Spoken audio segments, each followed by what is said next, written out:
Chaque fois qu'on court, qu'on saute ou qu'on soulève un poids, il y a une incroyable symphonie biologique qui se joue à l'intérieur de nous.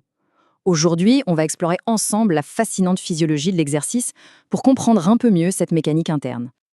Eh bien, la réponse, c'est toute une cascade de réactions, de la contraction d'une toute petite fibre musculaire jusqu'à l'accélération du cœur. Alors commençons par le tout début, le mouvement lui-même. Avant même de parler d'endurance ou de force, il faut déjà comprendre comment un simple mouvement peut être déclenché. Tout part d'une interaction mécanique super précise. En fait, pour bouger, il faut un trio essentiel. L'os, qui va servir de levier, le muscle, qui fournit la force, et puis un connecteur indispensable qui va transmettre cette force. Et ce connecteur, c'est le tendon. Il faut l'imaginer comme un câble fibreux, hyper résistant, qui transmet la force générée par la contraction du muscle directement à l'os. Sans lui, le muscle se contracterait dans le vide, tout simplement. La séquence, elle est d'une efficacité redoutable. Le muscle se contracte, s'attire sur le tendon et hop, l'os pivote.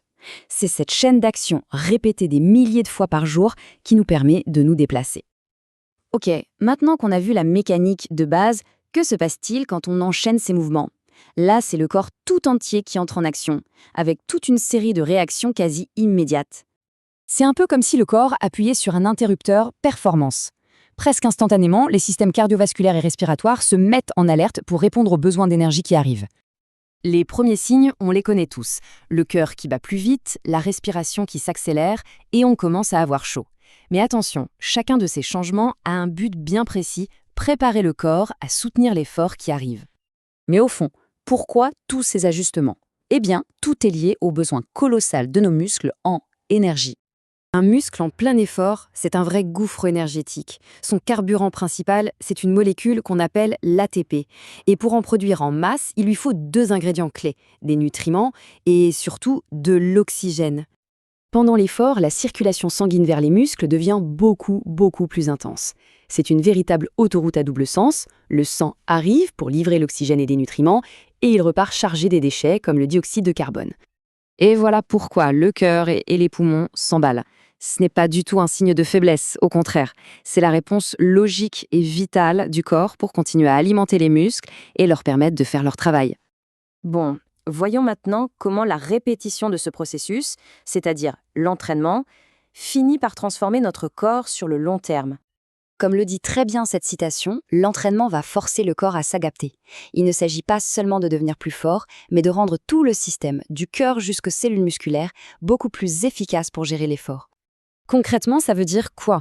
Eh bien, un cœur entraîné peut pomper plus de sang à chaque battement. Des muscles plus efficaces vont consommer moins d'oxygène pour le même effort. Et ces adaptations, elles ne servent pas qu'à la performance sportive. Elles sont un bouclier vraiment puissant pour la santé en général. Mais il existe une autre voie. Une voie qui cherche à court-circuiter ce long processus d'adaptation. C'est le dopage, le fameux raccourci dangereux vers la performance.